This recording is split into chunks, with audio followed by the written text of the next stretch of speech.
आज रोज Rajkot railway station નું વાર્ષિક ઇન્સ્પેક્શન કરવામાં આવ્યું. વાર્ષિક ઇન્સ્પેક્શન દરમિયાન દરેક વર્ટિકલ જે અમારા હોય એમાં રેલવેના સિનિયર અધિકારીઓ, જેમાં ડીઆરએમ શ્રી, પછી રેલવેની ટ્રેનોની અંદર ચાલતા આપણા ટીટીના સ્ટાફના એસોસિએશન, અમારા પોલીસ સ્ટાફના દરેક કર્મચારી, સાથે સાથે લોક દરબાર તરીકે જે વ્યક્તિઓ રેલવે સાથે ક્લોઝ કનેક્શન ધરાવે છે, અમુક પોલિટિકલ સંસ્થાઓ સાથે જોડાયેલા અમુક સામાજિક કાર્યકરો, બાકીના બધા સાથે સંવાદ કરવામાં આવ્યું અને દરેક બાબતથી ફીડબેકના આધારે આખા વર્ષ દરમિયાન પોલીસે જે કામગીરી કરી હોય એમાં કોઈ કમી બેસી રહી ગઈ હોય તો એની બાબતમાં કરેક્ટિવ મેજર્સ લેવાના અને એમના ફીડબેકના આધારે ઓર કામગીરીમાં સુધારો થાય એવા પ્રયાસો પણ હાથ ધરવાના. સાથે સાથે અમારા રિકોર્ડ મેનેજમેન્ટની દ્રષ્ટિએ એક વર્ષની અંદર જે કંઈ કામગીરી થઈ હોય એનું પણ ઇવેલ્યુએશન થાય.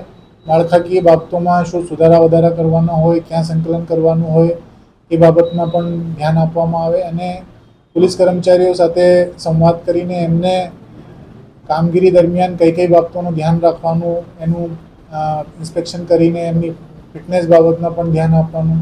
આ બધી બાબતોનો એક સર્વાંગીણ ઇવેલ્યુએશન પ્રોસેસના ભાગરૂપે આ ઇન્સ્પેક્શન કરવામાં આવેલું છે અને એમાંથી અમને ઘણી બધી શિખામણ મળે છે. અમુક વસ્તુ જે છે કરેક્ટ થાય છે, અમુક વસ્તુની અમે પગલાં પણ લઈ શકીએ.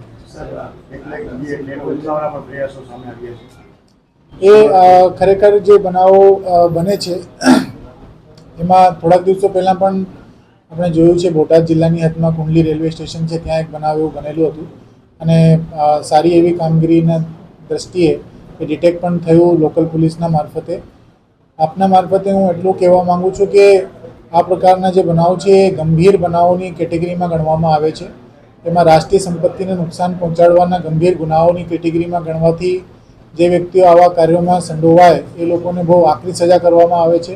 એવા કોઈ પણ પ્રયાસો નહીં કરવા જોઈએ. સાથે સાથે અમે એના પ્રિવેન્ટિવ મેજર તરીકે રેલવેની જે રેલવે લાઇન્સ છે એની આજુબાજુમાં રહેતા વિસ્તારમાં જે લોકો છે એમના સાથે સંપર્ક કરીને એમના સાથે વોટ્સએપના મારફતે ગ્રુપ બનાવી એના સાથે થોડુંક સંકલન વધારીને ભવિષ્યમાં આવા કોઈ બનાવ બનતા અટકાય એટલા માટે આપણને સમયસર માહિતી મળી જાય એના માટે પણ પ્રયાસ અમે હાથ ધર્યા છે. એ બાબતમાં અમારી જે લોકલ એલસીબી ટીમ હોય, સાથે સાથે અમારી ટ્રેન પેટ્રોલિંગની એસ્કોર્ટિંગ હોય, અમારા રેલવે સ્ટેશન ઉપરની જે ચેકિંગ હોય, આરપીએફની સાથેનું સંકલન હોય, જે અટેન્ડન્ટ છે એમના પોલીસ વેરિફિકેશન્સ ને ક્રોસ વેરિફિકેશન હોય. આજે મેં જે ટીટી એસોસિએશન સાથે મિટિંગ કરી એમને પણ આ બાબતની સમજ કેળવવાનો પ્રયાસ કર્યો કે આપ લોકો ટ્રેનની અંદર જે આ પોતાની ઓબ્ઝર્વેશન્સ છે એવી કોઈ વસ્તુ આપને ધ્યાને આવે તો એ પણ અમારે ધ્યાન મૂકો. થોડાક દિવસો પહેલાં અમે રાજકોટમાં જ એક ઇલીગલ રીતે વગર જીએસટી ચૂકવ્યા અમુક 20-21 કિલો ચાંદી જે છે અહીંયાથી લઈ જવાનો પ્રયાસ કરતા હતા, એને પકડ્યા અને પ્રોહિબિશનની દ્રષ્ટિએ અમે પાર્સલ ઓફિસના બધાને પણ સમયાંતરે બહુ ચેક કરીએ છીએ તાકી આ પ્રકારની સાયફનિંગ ઓફ જે થતી હોય તેને આપણે ધ્યાને આવે.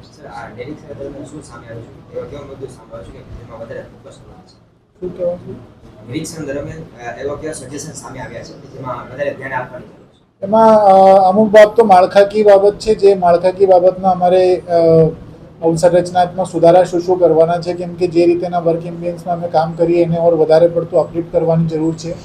લાગતા વળગતા સરકારશ્રીના જે ડિપાર્ટમેન્ટ છે એમની સાથે સંકલન કરવાનું. બાકી પ્રોસેસીસની દ્રષ્ટિએ વાત કરીએ તો અમુક બાબતોમાં અમારે પેટ્રોલિંગમાં કંઈ સુધારા કરવાના, કઈ વસ્તુ નવી ધ્યાને લેવાની. ટેકનોલોજીમાં આપણે બોડી વોર્ન કેમેરા છે એમનું કઈ રીતે વધુમાં વધુ ઉપયોગ કરવાનું. સાથે સાથે બાકીના જનતાના અને જે અમારા બીજા સ્ટાફ છે એમને સાથેના જે ફીડબેક હોય ફીડબેકથી અમે પોલીસની કામગીરીમાં વધારો સુધારો થાય એવા પ્રયાસો કરવાના છે. એ જે આઈડેન્ટિફાઈડ જગ્યાઓ છે એમાં તો અમે ધ્યાન રાખીશું જ, પરંતુ એમાં ટ્રેનોનો જે ટ્રેક હોય એ બહુ લાંબુ હોય એટલે ઇન્ફોર્મેશન સમયસર મળે એ જ સૌથી અગત્યનું છે. એટલા માટે જે મેં આપણે પ્રયાસનો ઉલ્લેખ કર્યો એવા પ્રયાસ અમે થોડોક વધારે પડતી ઘનિષ્ઠ કરીશું. નશાકારક પદાર્થ તે આંતરરાજ્યોમાંથી આવે છે અને જે રાજ્યમાં પહોંચાડવાનું હોય તેના અંતરિયાળ ગામોમાં ઉતરી જાય છે. જેની ઉપર કઈ રીતે કાર્યવાહી કરવામાં આવશે? એમાં અમારું આખું ને આખું રેલવેની અંદર એક વસ્તુ છે કે સારામાં સારી બાબત કે અમારી પાસે ઇન્ફોર્મેશન ટિકિટના મારફતે, રિઝર્વેશન ચાર્ટ્સ મારફતે, જ્યાં બનાવ બન્યા હોય તે મારફતે દરેક જગ્યાની માહિતી અમારી પાસે હોય. એટલે અમે એને બેકહેન્ડ ઉપર એનાલિસિસ કરીએ દર મહિને જ્યારે અમારી ક્રાઇમ કોન્ફરન્સ થતી હોય તેમાં અમે કેટલી વાગે કયો બનાવ બન્યું, કઈ ટ્રેનોમાં બનાવ બન્યું, કઈ જગ્યાઓમાં બનાવ બન્યું, તો એ વસ્તુ અમે પછી ધ્યાને લેતા હોઈએ છીએ જ્યારે અમારું ડિપ્લોયમેન્ટ કરતા હોય અને અમારી આયોજના બનાવતા હોય ત્યારે. એટલે આવા બનાવો બને છે એમાં ના નથી, પરંતુ બનતા બનાવોને અટકાવવા માટે અમારી એક એનાલિટિકલ એબિલિટીના આધારે જેટલું શક્ય હોય એટલું અમે એને અટકાવવાનો પ્રયાસ કરીએ.